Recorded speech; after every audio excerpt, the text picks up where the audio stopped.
이번 참사로 국민 안전은 국가의 무한 책임이다. 국민들께서 안심하실 때까지 끝까지 챙기겠다고 얘기했던 윤석열 대통령의 말은 헛말임이 드러났습니다. 국무총리는 전 세계가 보는 자리에서 어이없는 농담으로 희생당한 영혼들을 욕보이고 국민들을 부끄럽게 했습니다.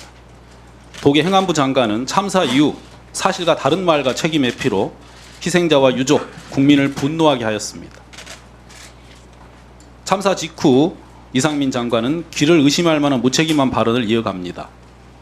첫째, 정부 첫 공식 브리핑에서 특별히 우려할 정도로 많은 인파가 모였던 것은 아니다라고 했습니다. 근데 사실과 다릅니다. 예전에 비해서 올해는 대략 13만 명이 모였고 더욱이 이렇게 많은 인파가 모일 것이라고 예상도 할 수 있었습니다. 또한 서울 시내 곳곳의 소요 시위 때문에 경비 병력이 분산됐다라고도 했습니다. 이것도 사실과 달랐습니다. 참사 당일 집회는 참사 전인 오후 9시에 이미 종료되었습니다. 대부분. 또 경찰 인력이 올해 130여 명으로 40% 정도 증원됐다고 했지만 마약 단속 사복경찰관이 52명 증원되었을 뿐입니다.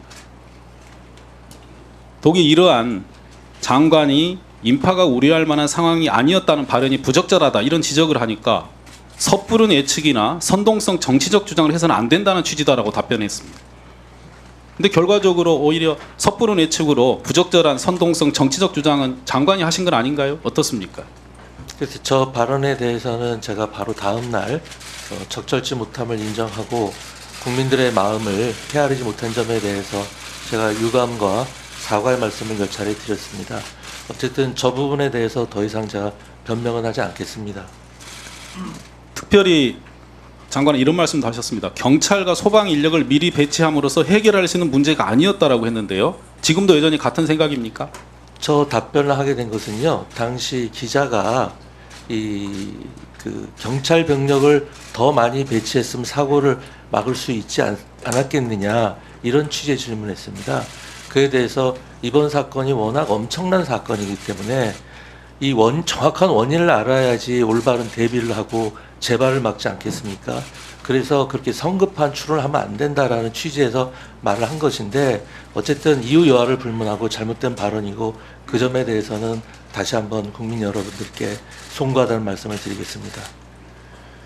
이 같은 게 장관의 한 수많은 발언이 최소한의 사실 확인도 없이 결과적으로 책임을 회피하려는 그런 발언이 아니었나 이런 생각이 듭니다.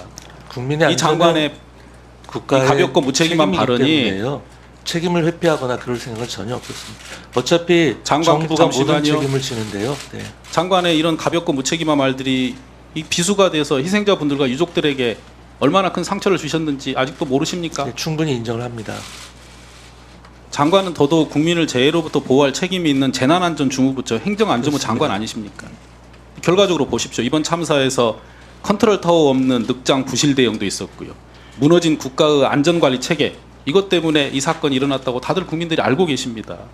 여론조사 보셨어요? 국민 절반 이상이 장관 물러나야 한다고 응답했습니다.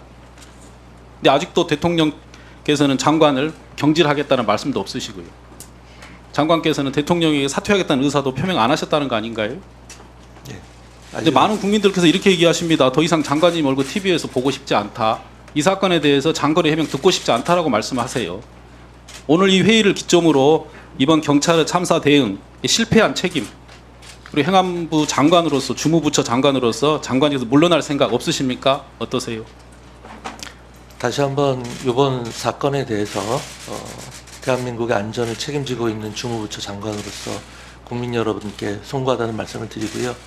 현재로서는 제가 할 수 있는 일을 현재 위치에서 최선을 다해서 수행을 하겠습니다. 지금 장관께서 하실 수 있는 최선의 일은 물러나시는 일입니다. 꼭 명심하시기 바랍니다. 마치겠습니다.